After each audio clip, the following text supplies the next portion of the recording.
Hello mga kasari! Welcome back to my YouTube channel. So today is Sunday and happy birthday to me. So birthday ko po mga kasari. Today is May 25. So ayun po mga kasari, nasa kalendaryo pa naman tayo. Pasok pa tayo guys sa kalendaryo. So for today's video mga kasari is ano yun? Ha? Wala, ubos na. Dito meron. Ice cube. So for today's video mga kasari, gusto ko lamang i-share sa inyo na parang napakaswerte ng araw na to dahil maaga pa, anong oras pa lang ngayon, 2:33 PM. Medyo nakalaki na yung kinita natin guys ngayon sa GCash. Kasi nung mga nakarang araw, pansin ko medyo maliit yung kita natin sa GCash. Kasi nalaman ko guys sa isang nag-GCash dito, nasuki ko, na meron na daw nag-GCash sa Sabungan. So meron na tayong naging kalaban sa pag-GCash. Pero okay pa rin naman dahil meron pa rin namang mga nakakapanhik dito, gawa ng siguro namamahalan sa charge doon.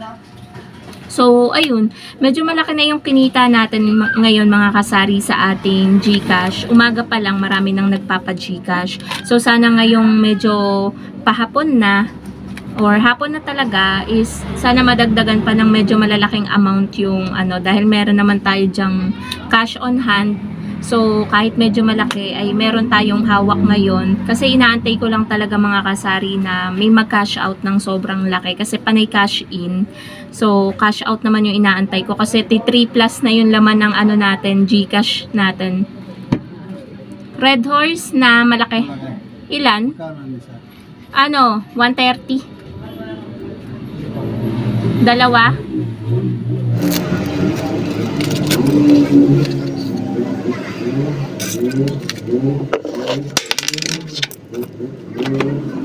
So, ayan po mga kasari, meron lamang pong huling-huli nyo sa akto na may bumibili ng Red Horse. Hindi lang po mga kasari GCash ang mabili ngayon. So, buenas talaga ngayong birthday ko eh. So, buti na lang talaga, swerte ang birthday ko. Pero, si partner guys ay dapat hindi ako maghahanda. Sabi ko, parang ayoko. Busog naman ako lagi, parang ganun. Eh, biglang gustong pumunta nung dalawang pinsan niya. Hindi alam na birthday ko. So, nung nalaman, parang pupunta na talaga. So, nagre-request ng pansit. Eh, sakto, meron kaming ano dito, regalo nga nung piyesta. So, kanton na lang binili, tsaka yung mga gulay na panlahok. Siguro maya-maya niya palulutuin. Kaya nag-vlog na rin ako kasi yung dalawang pinsan niya, medyo maingay yung bunganga nun eh. Kaya, ayun guys. Alam niyo naman, ang mga millennial or Gen Z. Ewan ko kung anong edad na ng mga yon. Parang medyo maedad kami ng konti sa kanila. Pero hindi naman nagkakalayo. So, ayun nga mga kasari. Kanina, kakaalis lang, kaya nakapag-vlog na ako. Dapat kanina pa ako nag-vlog. Merong mga nag-inom dito, guys, na magsasabong. Dahil matagal pa naman yung manok nila. Nung pumunta sila dito, 30 plus pa lang daw yung laban doon sa sabungan. Eh, nasa 100 plus daw yung laban nila. Siguro mga naka 2 hours sila dito, mahigit. Nakaano sila, siyam na maliliit na Red Horse. So, nakamagkano din tayo sa kanila. 65 times 9. Naka 585 din tayo. Tapos, ito, may bumili naman ng dalawang dito sa kapitbahay. Mga 10 hakbang lang ang layo. Bumili ng dalawang Red Horse na malaki. So, mamaya, after kong mag-vlog, yung dalawang Red Horse na malaki na kinuha sa rep, yung kinuha ko, papalitan ko na para kapag bumili ulit sila, malamig na ulit.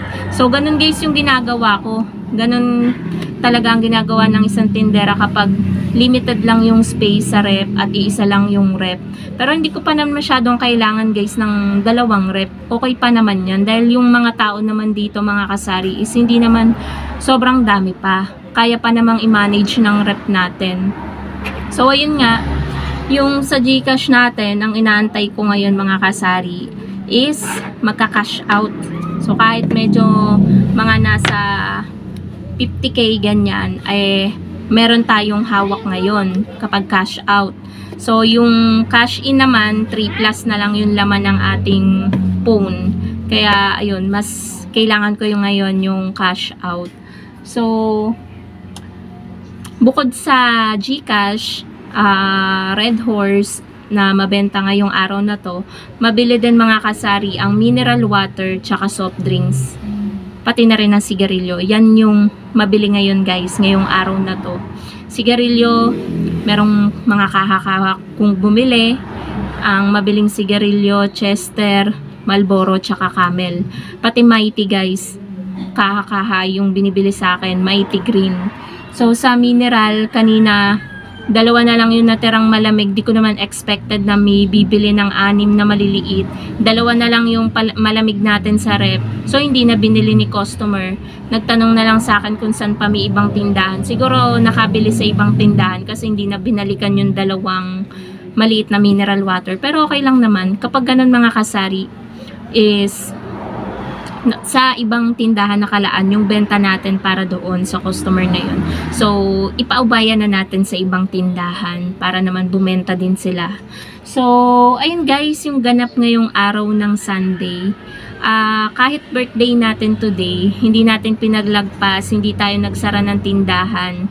Kasi nga, pumatak yung birthday ko mga kasari ng Sunday. And lagi ko naman pong nasi-share sa inyo na simula Lunes hanggang Linggo, Sunday po talaga yung pinakamabenta or mabili na araw dito sa aking tindahan. Kaya, nung mga nakaraang araw, alam ko na Linggo yung tatapatan ng birthday ko. Nasa isip ko na talaga na hindi ako magsasara kasi ako yung tao na mahinayang mga kasari sa benta. Kahit nga saglit lang kaming nagsara, nasa ibang lugar kami, iniisip ko yung mga customer ko, yung tindahan, kung madami nang bumibili, ganun guys. Hindi matahimik yung utak ko. So, dahil nga sobrang nakakapagod at madaming bumibili ngayong araw ng Sunday, napa-soft drinks tuloy ako. Pero ito guys, iniiwasan ko ng masyadong mag-soft drinks, gawa ng nayu-UTI ako. So, ayan. Basta pag inom nyo guys ng soft drinks, inom kayo ng water after. Kasi masama ang nagso-soft drinks lagi. Pero kung hindi naman kayo madalas mag-soft drinks, okay lang naman yun. Pero inom pa rin kayo ng water after nyong uminom ng soft drinks. Para healthy tayo mga kasari. Alam niyo naman ang naidudulot ng soft drinks sa katawan natin, hindi talaga maganda. So, ayun mga kasari yung ating vlog for today. Medyo kahit nakakapagod mga kasari, ito yung time sa tindahan natin na kahit nakakapagod, nakakatuwa. Dahil kapag pagod ka, ibig sabihin nun madaming bumibili, madami kang benta. So, yun lang naman mga kasari ang ganap ngayong araw ng Sunday dito sa Sari-Sari Store. At wala na akong masyadong ma-share sa inyo. Iano ko na lang tong time na to para makapagtinda ng maayos. So, parang may papalapit na naman. Ayan, wala. Biglang lumiwanag ng sobrang liwanag. Ayan. So, akala ko may papalapit. Akala ko yung bumili ng Red Horse kanina. Pero sa ibang tindahan pumunta. So, yun lang naman mga kasari ang ating vlog for today. Thank you so much for watching and happy selling po sa inyong lahat. So, yung mga ano pala kanina guys, sayang di ko napakita sa inyo kasi yung pamangkin ko yung inutusan kong kumuha ng mga pinag-inuman ng mga customer dito sa labas, yung mga magsasabong. So, habang inaabot niya sa akin, nakailang balik siya. Sabi ko, Kale, nakailan na? Siyam din yung bilang ko. So, nakasyam nga na maliliit na Red Horse. So, mabili ngayon guys ang alak, sigarilyo, mabenta rin ng GCash. So, soft drinks at mineral water. So, yun lang guys. Bye!